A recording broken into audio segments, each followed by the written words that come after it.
Welcome back, everyone, to another weekly top 10 list with me, Iadarola, and not Francesca, it's Sabrina. Sabrina, welcome to the top 10 list. Hello.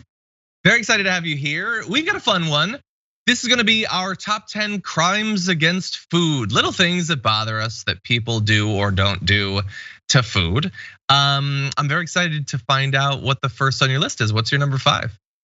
So my number 5 is, it's just a little petty thing, but soggy Brussels sprouts. When people attempt to make, roasted Brussels sprouts, and maybe they use like the wrong pan that has too much depth or something, and the moisture gets trapped. They should be crispy. Brussels sprouts should be beautiful and crispy and crunchy, and sometimes they're just soggy, and then it's just like, well, where's the joy in that? Oh, this isn't one that's on my list, but as an honorable mention, mine would be Brussels sprouts. It is a crime against food. How could you like it? There's so many. Brussels sprouts are just nasty broccoli. That's all it is. It's just Did your mom not make good Brussels sprouts? Was she one of those moms who just kind of like jumped the freezer bag in a pot and then just here, eat up?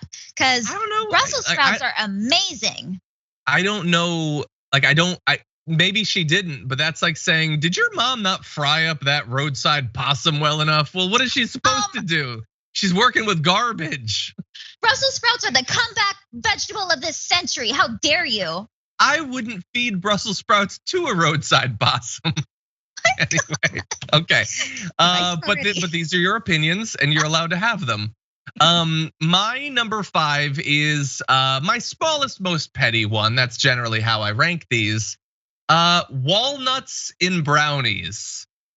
You have a perfectly good brownie and you're gonna add a nasty ass walnut to it? Why? For crunch, for texture, for nuttiness. Okay, I grant you they will add nuttiness, and you're just spreading propaganda from Big Nut once again. But look, first of all, brownies should be crunchy in their own right, but you could add walnuts. You could add almost any nut. Walnuts are the what did I say? Almonds, I mean, yes. You could add almonds. Walnuts are nasty nuts. Not a fan. No, I think almonds don't work because they're a little bit more dense and they require like a bit of a crunch. Yeah, maybe they could have like almond pieces, but walnuts are so like delicate, so it's really easy to like crunch through. Yes. Also not agreeing with you on this one. Pick them off. Okay, well, we disagree so far, but I'm picking them off. What's your number 4 then? My number 4 is whenever there's like an imitation Mexican food dish, so it's not actually made by like a Mexican like restaurant or person. All they do to make a dish Mexican is just by overloading it with cumin of all spices. Cumin is so strong and overpowering, but you could just add a little cumin to like any beef or chicken and be like, oh, that's Mexican. We don't even use it that much. Really? I didn't know that.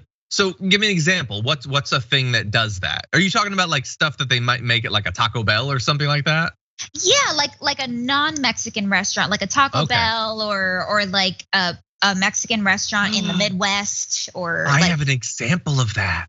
What? There is, so I like to eat, I think it's Genio's ground turkey burgers. Yes. Ground turkey burger meat. And they have regular, which doesn't taste like anything and I don't really like it. They have an Italian seasoned one that's pretty good. They have they call it like taco seasoned or whatever. It is so bad. And maybe that's what it is. Maybe it's just tons of cumin thrown in there. It's probably because of the cumin. And it's such a weird thing that spice is associated with Mexican flavor. And it's like, I'm not denying that like Mexican cuisine uses cumin, but you really only need a teeny little bit because it's so strong. Yeah. But people just associate that flavor, and I am sorry you had to put that in your turkey burger. Well, thank you. I didn't eat most of it. Mine is a related number 4. Mine is a not do, and it is no seasoning. Now, this is generally not too big of a problem with restaurants. They usually over salt and everything. But I know people who cook and it's like, it's extra steps or whatever. Or like you have to have all these spices. But like if you're not even using salt and pepper, like why are you surprised that the food's not that good? Like it needs to be enhanced. First of all, no matter what, but our palate the food that we eat makes us used to it, so the lack of it is so noticeable. And I just think it's a needless crime against food. No, I actually do agree with you on that one. Or people who maybe they'll just put like a little pinch of salt or a little pinch of pepper, or like the people who do like meal Handful of prep cumin. or like the clean. Ugh, no, not a handful of cumin. But yeah, like people who actually do pay attention. Like it's okay to watch how much salt you're putting, but I mean, Yes, you want to it at is. least taste it a little. Yeah, true. What's your number 3? My number 3 is seafood without lemon. I feel like you need to have lemon General? when you're having seafood, because then like it'll taste too much like the ocean, and lemon is so perfect at like neutralizing that. So when you don't get it, it tastes bad. I don't want to taste the ocean. It is funny that like there's all this whole class of food that we want to taste less like itself. Like we'll eat you, but don't taste like your habitat. Be like, this cow tastes like dirt and grass and trees and sun. I don't like that. Make it taste more like the bottom of the ocean. We don't do that with anything else. But lemon does make it a lot better. And the best chicken, the best fish I've ever had tasted like chicken. Might as well have had chicken instead of like an overpriced piece of fish. I think someone drowned a chicken. I think that's what happened actually. Okay, my number 3 is going to be kind of a specific one. Maybe it's dying down a bit. It's when you needlessly replace the bread of a thing with a whole nother meal. And so for instance, one of my favorite restaurants growing up is Friendly's, that made national news when they made a burger where each piece of bread was replaced with an entire grilled cheese sandwich. I've seen other versions of this. I've seen donuts replacing bread in burgers. Taco Bell can't go 6 months without replacing like whatever the outer part is with chicken. KFC did this with the double down, which that was actually pretty good. But in general, like the meal's already there. You don't need to like fractalize the meal and add more meals to the meal. We have an obesity crisis. What are you doing, America? It sounds like some of these restaurants just, thought, what if we had fair food all year round, and you can get heart disease and diabetes all year round. You don't have to wait for the LA County Fair. We'll bring it to you. I agree with you on that one too. Although I will say the Taco Bell chicken shell chalupa, actually kind of good, but don't eat it every day or even every month. It's good they took it away. Yeah. Okay, so it's not there anymore because I was about to leave and drive over there. Okay, well that's good news. Thank you for letting me know that. What's your number 2? Okay, the number 2, peanut butter pickle sandwiches. Have you seen those before? Because apparently they're a thing. No, it's a thing. It's a real thing that people do, and it's gross. And I don't see the appeal. I don't see how those flavors even complement each other. But I promise you, if you look it up, it's a thing. That sounds really nasty. That sounds really bad. I don't want that. I tried it for the sake of it, and it's one of those things where in your head you're like, well, maybe. No, there's no maybe. It's awful. It's probably like a state, like a state meal, like the state sandwich of some place, and we're probably offending them. Anyway, my number 2 is about I like simple foods in general. I don't generally even toast my Pop-Tarts. And by the way, I eat Pop-Tarts, so you get an idea of how simple the foods I like. I think that people needlessly ruin hot dogs and hamburgers by just piling stuff on them. I think for a hot dog, you need ketchup. That got me through 37 years. I have started to add a little bit of relish, but other than that, you don't need to do anything. It doesn't need tons of mustard and cheese and onions and meat added on top and chili and all that. And the same for your burgers. A little bit of lettuce, a little bit of ketchup goes a long way. It doesn't have to have layers of onion rings and onions and tons of pickles and all this stuff. I feel like we can't enjoy the simple flavors anymore. We want to have every flavor simultaneously. I think it's needless.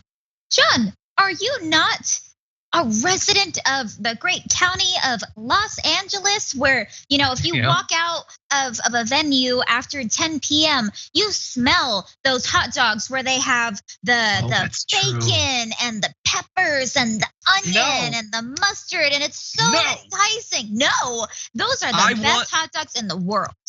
Well, okay, I haven't actually tried one because I don't know. Like in public, I'm with people, and it's like, oh, you need to eat now. They do smell good, but they would be just as good with just the hot dog and a good bun and a little bit of ketchup. Just enjoy that. Enjoy the pure flavor of ground up leftover pig parts. Just enjoy that. Okay, we're gonna circle back to this whenever you get a chance to try an LA street dog, and we'll see if you have the same opinion. We'll wait. Okay, thank you. Well, that only leaves the number one. What's your number one? Maybe this is kind of petty, but I hate the combination of orange and chocolate. Like, when you either get a box of chocolates and one of them is just like orange cream inside, or for a while there was this weird candy that came out, and it was a ball of chocolate shaped like an orange, and you buy it, you unwrap the foil, and you smash it against something, and that part's kind of fun. And then it comes apart like an orange wedge, but then you taste it, and it's actually orange flavored. Are you out of your mind? What?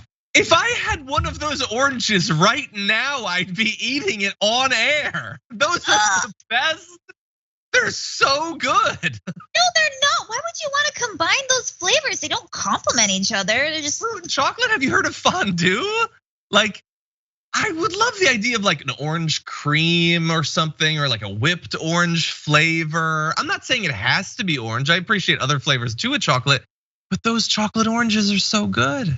No, it tastes like I ate an orange 5 minutes before I ate the chocolate, and I still had like orange juice on my hand, and I ate the chocolate, and I'm like, oh, I forgot to wash my hands. I should have, because now the chocolate's ruined. Ugh. Well, man, I just feel bad that you can't appreciate such a delightful treat. My mouth is literally watering right now for one of those oranges. You get to crack it. That part is fun. You're right about that. Wow. Okay. Well, it's your list. You get to have your list. It's official now. It's canonical. Before I say my number one, I'm gonna say one. So it's related to I'm gonna throw it in with the hot dogs and the burgers, and it is overly complicated breakfast burritos. You do not need to have tons of complicated stuff and like 10 different bits of meat. It's like a big bite of meat. Simple breakfast burritos are how I like it. But anyway, that's not my number one. My number one is my most controversial food opinion. I don't mean necessarily controversial with Sabrina or with the audience, but my wife and I have argued about this at length. And my crime against food is the hoity-toity chef and restaurant that won't let you make any alteration to anything. You'll eat whatever I choose to do to this thing. And even if it's one tiny little thing that you despise, I'm putting it in there. I know better than you what's gonna taste good. So even if you have the thing where, cilantro tastes like a chemical to you, I'm putting it in there because I know what it's supposed to be. I hate that. I think people should stop being so up their own ass about their art. It's food. I'm gonna eat it. I should be able to enjoy it. If you put onion on it, and I hate onion, it would be better without onion. I think I hear where you're coming from. Like if it's for a really specific dish and it's like one of the toppings, like if it's like the staple ingredient of that dish, maybe you should order something else. But if it's like something that is like a garnish or like maybe like a side or something, like you should be able to substitute. But like even the ones that don't even let you substitute the side or something like that, there are definitely restaurants that are just like that. And it's like you said, a little too far up their own ass. But if it's like the main thing. Yeah, it's not like, well, I don't want this to be salmon, I want it to be pork. I get that. Yeah. And by the way, I've worked at many restaurants. I get that people can go way overboard and it can be really annoying. I do get that. I also get the argument that we're a busy restaurant. We're trying to make this quick. And if you make alterations and sometimes there's mistakes, I do get all of that. But like there are people with allergies. There are lots of reasons why you might want some small, simple change to it. And at the end of the day, at some of these restaurants, it's not about the speed. It's about, this is my craft. How dare you edit my craft? And I just think food isn't about that. It's partly the person consuming it. So that's always bothered me. But anyway, Sabrina, loved your list. Thank you. You were dead wrong about a whole bunch of that, but thank you for taking part in this controversial list. And for those of you watching at home, thank you so much for supporting us on YouTube and getting access to this bonus content. We enjoy making it. Again, Sabrina, not only did this top 10 with us, but just finished doing the show, filling in for Francesca. Sabrina, as always, it's a pleasure. Thank you. Absolutely, thank you. Thank you. And for those of you at home, we'll see you soon.